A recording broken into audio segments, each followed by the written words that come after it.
sa mga tahimik na baryo noong dekada 90. Kapag sumasapit ang gabi at tanging huni ng kuliklik at hampas ng alon ang maririnig, may mga kwentong pilit na bumabalik sa alaala ng matatanda.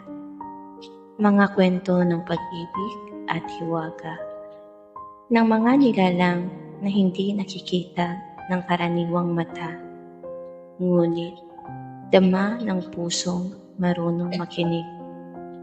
Isang kwento ang madalas ikwento ng matatanda sa baryo. Ang pag-ibig ng isang sundalo at ng isang sirena. Isang kwento ng dalawang mundong pinagtagpo ng pagkakataon, ngunit tinupok ng tadhana. Ngayong gabi, samahan mo akong balikan ang alamat na iyon at hayaang muli nating marinig ang bulong ng alon at ito ang ating kwento ngayong gabi.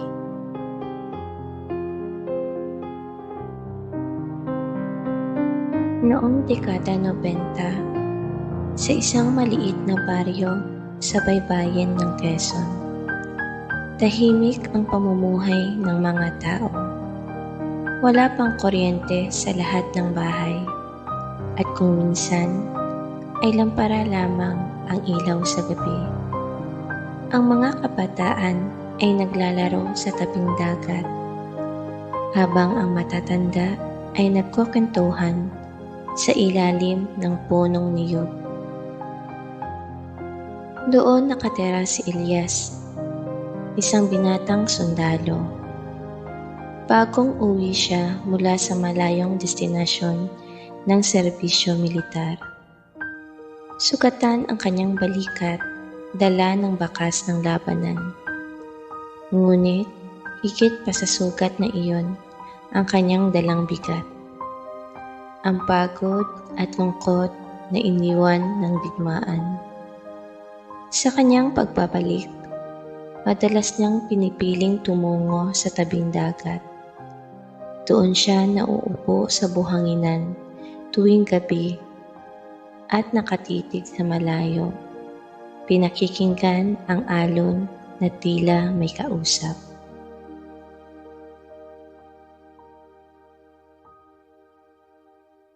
Isang gabi, habang maliwanag ang buwan at kalmado ang dagat, narinig ni Elias ang isang tinig. Hindi ito parang awit ng tao. Ito'y malamlam, ngunit napakaganda. Wari ba'y dumadaloy kasabay ng ihip ng hangin? Napatingin siya sa dagat at doon niya nakita ang isang nilalang na matagal na niyang akalay alamat lamang.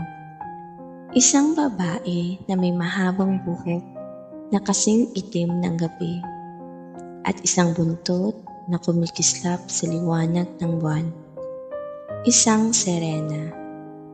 Natikilan siya, ngunit hindi siya nakaramdam ng takot. Sa halip, para bang ang tinig ng sirena ay humaplo sa kanyang sugatang kaluluwa. Lumapit ang nilalang, ngunit hindi tuluyang umahon sa buhangin. Ang kanyang mga mata ay puno ng hiwaga, at sa bawat tingin niya kay Elias, parang may sinasabi na hindi kayang bigkasin ng salita.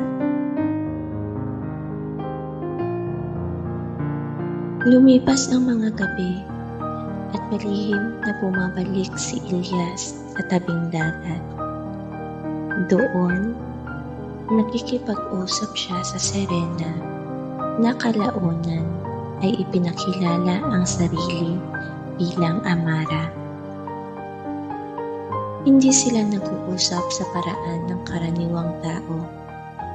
Ang kanilang mga usapan ay dumadaloy sa awit ng alon, sa tingin ng mga mata, sa katahimikan ng gabi. Si Amara ay nagkukwento tungkol sa ilalim ng dagat. Mga palasyong gawa sa perlas, mga nilalang na hindi nakikita ng tao, at mga lihim na hindi dapat mabunyag. Si Elias naman ay nagbabahagi ng kanyang mga sukat at alaala, ang lungkot ng digmaan, ang pangarap na kapayapaan, at ang kanyang pag-asang muling makahanap ng dahilan upang mabuhay. At sa bawat gabi ng kanilang pagkikita, unti-unting umusbong ang isang pag-ibig na hindi nila inasahan.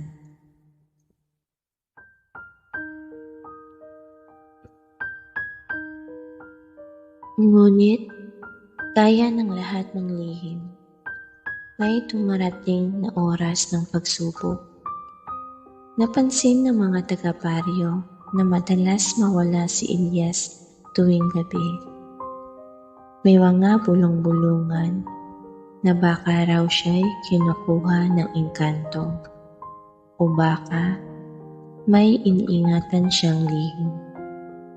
Isang gabi, sinundan siya ng ilan sa mga kababaryo at doon nila nasilayan si Elias na nakaupo sa buhangin, kausap ang isang serena sa gitna ng dagat. Kumalat ang balita sa buong baryo. May mga naniwala, may mga natakot, at may mga nagsasabing dapat putulin ang ugnayan, sapagkat sa paniniwala ng matatanda, ang pag-ibig ng tao at sirena ay walang magandang hahantungan. Si Elias ay nalagay sa gitna, ang kanyang pagmamahal kay Amara at ang takot ng kanyang mga kababaryo. Huling gabi ng kanilang pagkikita, mahigpit na niyakap ni Elias si Amara sa buhangin. Ang kanyang mga mata ay puno ng luha, at ang tinig ni Amara ay mas lalong naging malamlam. Hindi ko kayang iwan ang dagat, bulong ni Amara, at hindi mo rin kayang iwan ang lupa. Ngunit bago sila maghiwalay, nangako si Amara, tuwing gabi natatahimik ang baryo at tatama ang liwanag ng buwan sa dagat, siya'y kakanta. At sa tinig na iyon, maririnig lamang ni Elias isang alaala ng pag-ibig na hindi mawawala.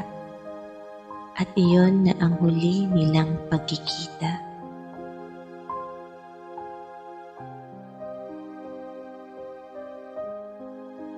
Lumipas ang mga taon. Si Elias ay namuhay bilang isang magsasaka sa baryo.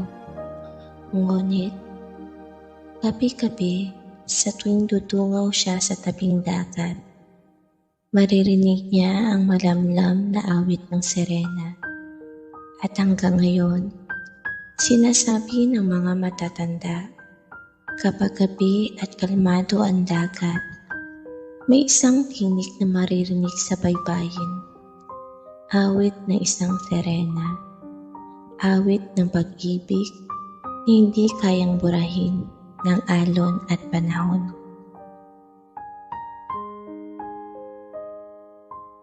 At dito nagtatapos ang ating kwento ngayong gabi. Isang paalala na ang pag-ibig, kahit anong anyo ito, ay may kakayahang maghilom ng sugat at magbigay ng pag-asa. Ngunit minsan, kailangan ding tanggapin na may mga pag-ibig na nakalaan lamang para manatili bilang alaala. Kaya bago mo ipikit ang iyong mga mata, hayaang ang tinig ng dagat ang maging himig ng iyong pagtulog.